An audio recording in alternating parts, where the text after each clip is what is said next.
नमस्कार मित्रांनो, the GK zone Marathi या चॅनलमध्ये आपले स्वागत आहे.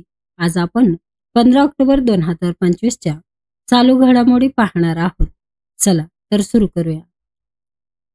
डॉक्टर APJ अब्दुल कलाम यांच्या जयंतीनिमित्त दरवर्षी जागतिक विद्यार्थी दिवस वर्ल्ड स्टुडंट डे कोणत्या दिवशी साजरा केला जातो? 15 ऑक्टोबर या दिवशी साजरा केला जातो. दरवर्षी 15 ऑक्टोबरला भारताचे माजी राष्ट्रपती आणि महान शास्त्रज्ञ डॉक्टर APJ अब्दुल कलाम यांच्या जयंतीनिमित्त जागतिक विद्यार्थी दिवस साजरा केला जातो. 2025 ची theme empowering student as agent of innovation and change ही होती. 2025च्या टाइम मासिकच्या 100च्या पुढच्या यादीमध्ये खालीलपैकी कोणाचा समावेश असलेला एकमेव भारतीय क्रिकेटपटू ठरलेला आहे? यशस्वी जयस्वाल हा क्रिकेटपटू ठरलेला आहे. ताज्या यादीत यशस्वी जयस्वाल, स्पॅनिश फुटबॉलपटू तामिळ यमल अमेरिकन, बास्केटबॉल खेळाडू Paige Bueckers American, tennis star Taylor Fritz आणि थाई गोल्फर जिनो थिटिकुल या 5 खेळाडूंचा समावेश आहे. 2019 मध्ये टाइम 100 नेक्स्ट लॉन्च करण्यात आले. भारतीय धावपटू द्युती चंदचा या यादीत समावेश करण्यात आला आणि ती या यादीत समाविष्ट होणारी पहिली भारतीय ठरली. त्याच वर्षी इंग्लंडचा कसोटी कर्णधार बेन स्टोक्स या यादीत समाविष्ट होणारा पहिला क्रिकेटपटू ठरला. 2022 मध्ये भारतीय महिला क्रिकेट संघाची कर्णधार हरमनप्रीत कौर हिचे नाव पुढील क्रमांकावर होते. 2025 मध्ये 27व्या C8 क्रिकेट रेटिंग अवॉर्ड्समध्ये खालीलपैकी कोणाला क्रिकेट लाईफटाईम्स अचीवमेंट अवॉर्डने सन्मानित करण्यात आले? 2025 मध्ये 27व्या C8 क्रिकेट रेटिंग अवॉर्ड्समध्ये खालीलपैकी ब्रायन लारा आणि भागवत चंद्रशेखर सन्मानित करण्यात आले. 27व्या C8 क्रिकेट रेटिंग अवॉर्ड 2025 मध्ये वेस्ट इंडिजचे ब्रायन लारा आणि भारताचे स्पिनर BS चंद्रशेखर यांना लाईफटाईम अचीवमेंट अवॉर्ड देऊन सन्मानित करण्यात आले. याच कार्यक्रमात जो रूट यांना international cricket of the year आणि स्मृती मानधना यांना women's batter of the year हा पुरस्कार मिळाला. पंतप्रधान गतिशक्ती राष्ट्रीय मास्टर प्लॅन कधी सुरू करण्यात आला? पंतप्रधान गतिशक्ती राष्ट्रीय मास्टर प्लॅन 13 ऑक्टोबर 2021 रोजी सुरू करण्यात आला. पंतप्रधान नरेंद्र मोदी यांनी 13 ऑक्टोबर 2021 रोजी 100 लाख कोटीच्या खर्चासह पुढील 5 वर्षांमध्ये पायाभूत सुविधांचा कायापालट करण्यासाठी PM गतिशक्ती राष्ट्रीय मास्टर प्लॅन लॉन्च केला. अलीकडेच 13 ऑक्टोबर रोजी या योजनेचा 4था वर्धापन दिन साजरा करण्यात आला. IUCN केंटन मिलर पुरस्काराने कोणाला सन्मानित करण्यात आले आहे? IUCN केंटन मिलर पुरस्काराने डॉक्टर सोनाली घोष यांना सन्मानित करण्यात आले आहे. हा सन्मान मिळणाऱ्या या पहिल्या भारतीय महिला ठरल्या आहेत.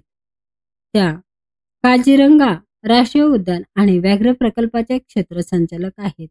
हा पुरस्कार वन्यजीव क्षेत्र संवर्धनामध्ये नाविन्यपूर्ण योगदान देणाऱ्यांना दिला जातो.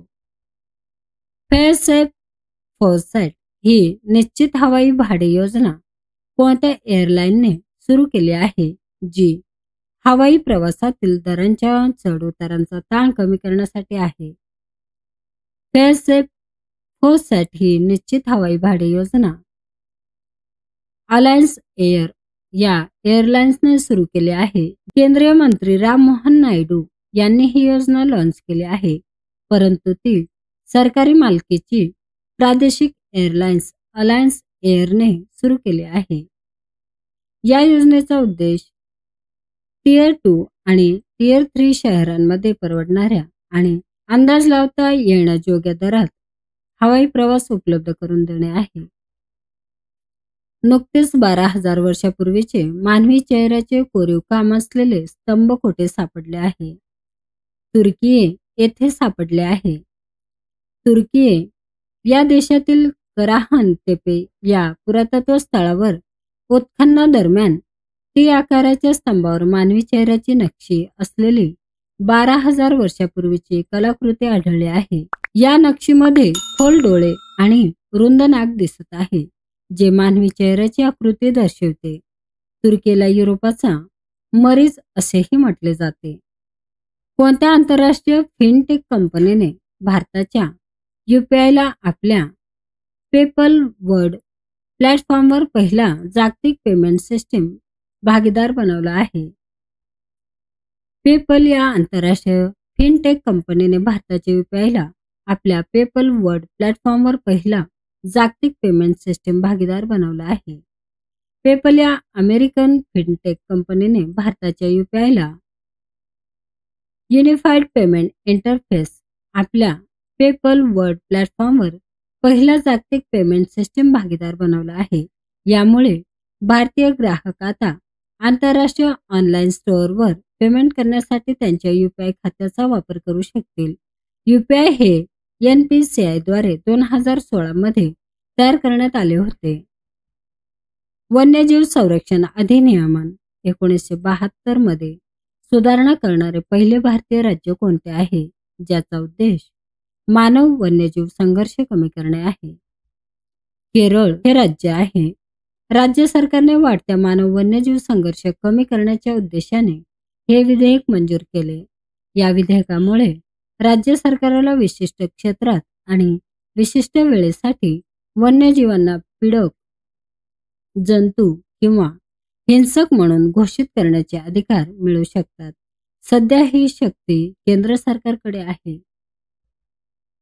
टेक भारत रिसर्च फाउंडेशन आणि गुगल क्लाउड इंडिया यांनी भारताचे पहिले AI centre of excellence for public good कोणत्या शहरात सुरू केले आहे? विशाखापट्टणम या शहरात सुरू केले आहे. टेक भारत रिसर्च फाउंडेशनने गुगल क्लाउड इंडियाच्या सहकार्याने भारताचे पहिले AI centre of excellence Andhra प्रदेशातील विशाखापट्टणम येथे सुरू केले आहे. हे केंद्र फेब्रुवारी 2026 पर्यंत कार्यरत होण्याची अपेक्षा आहे. सप्टेंबर 2025 मध्ये भारताचा किरकोळ महागाई दर किती टक्के नोंदवला गेला, जो गेल्या 8 वर्षातील नीचांकी स्तर आहे? सप्टेंबर 2025 मध्ये भारताचा किरकोळ महागाई दर 1.54% नोंदवला गेला, जो गेल्या 8 वर्षातील नीचांकी स्तर आहे. राष्ट्रीय सांख्यिकी कार्यालयाच्या आकडेवारीनुसार सप्टेंबर 2025 मध्ये भारताचा किरकोळ महागाई दर 8 वर्षातील नीचांकी स्तरावर म्हणजे 1.54% वर घसरला. ऑगस्ट महिन्यात हा दर 2.60% होता. अन्न महागाई तर -2.28% इतकी होती. मित्रांनो, चॅनल आवडला असेल तर प्लीज नक्कीच सबस्क्राईब करा, व्हिडिओ लाईक करा. धन्यवाद.